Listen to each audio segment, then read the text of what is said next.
So guys, today back for another video on the channel. Today we're here for the player ratings for the Newcastle United versus Watford game. The game ended 1-1. If you want to go and see my experience at the game, make sure to go and watch the vlog. The link will be in the description, and it's my most recent video on the channel before uploading this one. That's all I've got. Basically, so we're going to go through every single player, rating them from 1 to 10. You should know this by now. We've done the player ratings for every game so far this season, and yeah, I'm recording it. I'm still only recording an hour after the full-time whistle blew, so we'll get into it now. So we'll start off with Martin Dubravka. I didn't think he had much to do. He made a couple of good saves. He kept us in that game with a couple of good saves. In the second half, I'm going to give Martin Dubravka a solid 8 out of 10. I thought he was quite good today. He didn't do much. The goal wasn't his fault. Can't do much more, Martin Dubravka. Next up, we've got Emil Kraft, who got substituted off. I thought that was Emil Kraft's best performance in a Newcastle United shirt, but it still wasn't the level for me where what we need. When Yedlin comes back, it'll be competition for him, I guess. Manquillo's obviously not in Bruce's good books because he hasn't been played. I don't understand. Kraft's played Spurs all of 90 minutes, then he played who was it? Leicester, and then he played again today. What's happened with Manquillo? Because Manquillo did look alright when he came, well, bang average when he came on, but yeah, if I'm going to give a prediction, rating for Emil Kraft, I will give him a 6. Fabian Shaw, who got the goal, he was great today. Fabian Shaw was a very good today. He made some nice balls, he looked very calm, and he dealt with the attackers quite good. Pereira didn't even really have a chance, really. Until Delafeu came on, I give Shaw a bit more of a challenge, but I think if Delafeu came on a bit earlier, they probably could have got a goal. But I'm proud of Fabian Shaw today. My man of the match, yeah, we'll say my man of the match. Fabian Shaw is just going to get a 9 out of 10. Great performance by him. On to the next player, Jamal Lascelles. I thought he dealt with Andre Gray quite good. You can't blame any of the defenders for the goal. I haven't watched it back. If anyone to blame for the shot, but it's shot. The player's shot. It's bounced off. Dummett. It came with Dummett. It's hit off Dummett. Came to Lascelles, and then Will Hughes has practically got an open goal. It's not his fault. The ball's bounced off him. He couldn't do nothing with it. So Jamal Lascelles, he dealt with Andre Gray quite good.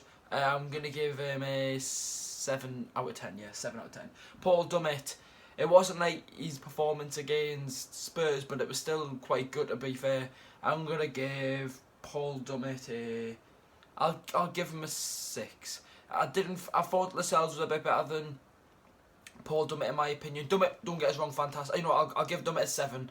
I thought Dummett was quite good, but it wasn't like the level against Spurs. But like that Spurs game was just ridiculous. So yeah, Paul Dummett, he did get the yellow card. I can't remember why. But Paul Dummett, what did I say? I said 7 out of 10. Jetro Willems, I still don't understand how people give him man of the match against Leicester. That baffled me. He wasn't man of the match level then, and he wasn't man of the match level today, in my opinion. You know what? He did look better in the second half, but the first half he looked nervous. He didn't look ready, and in the second half, someone must have said something to him because he was a changed player in the second half. He was getting up the field. He was overlapping over Atsu. We've seen nothing like that in the first half. So fair play, Willems. You've came in and you've done well. Now we've got the full squad to have a break and we'll move on to Liverpool. So Jetro Willems, I'm gonna give him I'll give him a 7 as well. Moving on to the two centre midfielders, Isaac Hayden. He did a really bad tackle on one of the players. I don't know if it was a foul or not, but it wasn't. It was the Isaac Hayden that we all know and love, tough as a rock in the midfield. And I still don't understand. I know, wait, it's only international games, and how has Isaac Hayden not been recognised in any sort of way? Like, I'm sorry, but Harry Winks and Jesse Lingard are getting call-ups to the England side, but Isaac Hayden isn't. I think that's honestly stupid. He's young. He wants to play for England. Of course he will. But I don't understand where Gareth Southgate's getting his picks from. Jesse Lingard. What's he done since that goal against Panama? Nothing. Adam Johnson's got more Premier League assists in the last 6 years than Jesse Lingard. how has Isaac Hayden not a call up for England? That just baffles me. But Isaac Hayden, it wasn't an absolutely fantastic performance, but he's so much better just with Longstaff. And they're going to give Hayden a 7 out of 10. Moving on to Sean Longstaff now, the other centre midfielder. And if we were ranking him on his first half performance, I would have given him a 2. But he was changed in the second half. Yet again, we were a different team coming out with the second half for the first 15-20 minutes, and then it just all died off again. But Longstaff in the first half was honestly shocking. He didn't know where, he had no awareness about him. People were coming to him and he just let them tackle him. Like, he didn't know where anything in anywhere was. So for that reason, I'm going to give Longstaff a 5 out of 10. Nothing wrong, because obviously he's a young lad, as we all know. Came back from a bad injury. We're not expecting him to come back and be this amazing, fantastic player. We understand that it's going to be hard for him. And against Spurs, he was great. And that's just football, lads. He has bad games, and hopefully he can be back for Liverpool, because it'll be nice to see him play against like a massive team. Just him and Hayden again. Moving on onto the attackers, we'll start off with we'll do Christian Atsu. I thought Atsu in the first half was not great. Me and Harry both agreed when we spoke at half time. Muto came on for him, and Muto looked like more lively and ready for the game, you could say. But when Christian Atsu played in the first half, he didn't have anything of that. In the second half, yes, he did do all right. His crossing was very poor, and I can't remember if it was Atsu, but down the left hand side, the ball came into the box, and Almiron just missed. If that was Atsu, I'm pretty sure it was.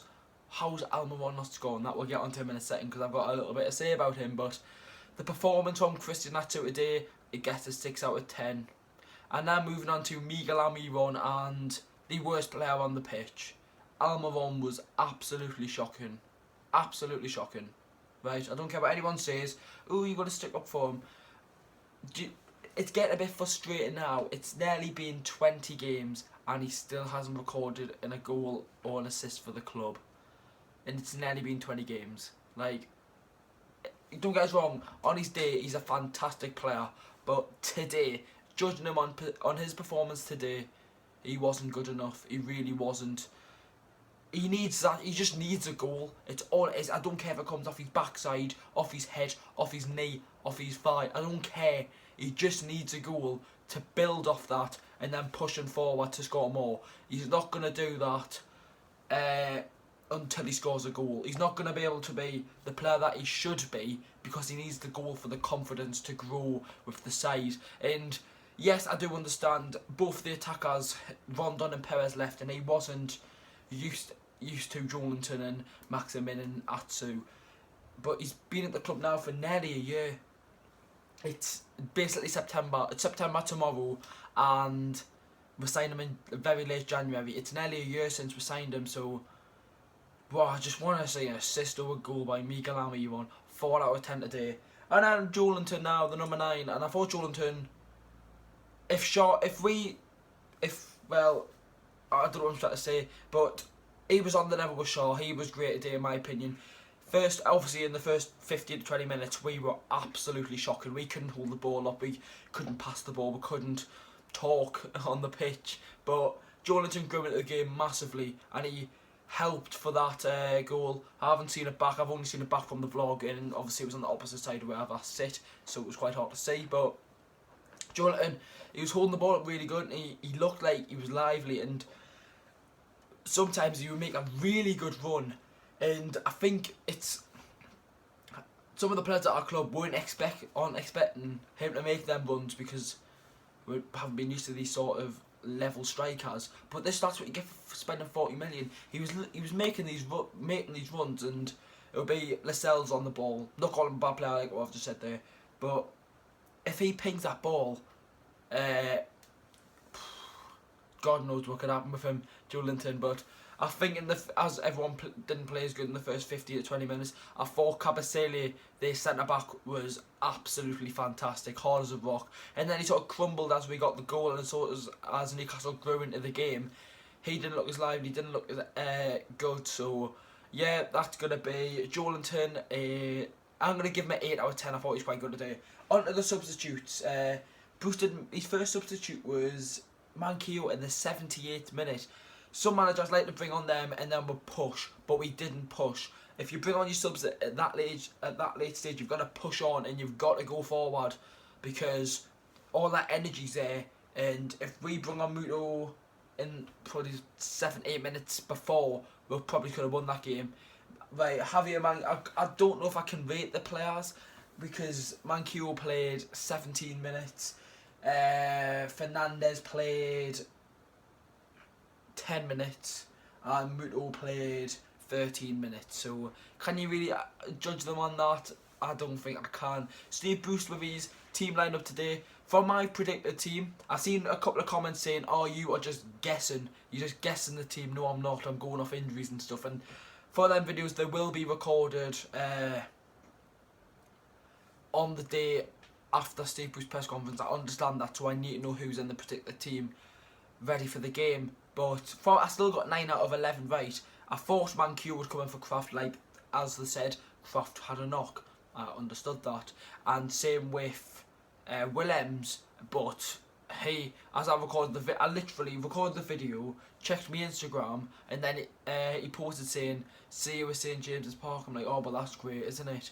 So that's going to be the end of the player ratings. Make sure to leave a like, subscribe if you're new, and make sure to go and watch the vlog. I might do a review, I don't know yet, but see you all in the next video, lads. Cheers, goodbye.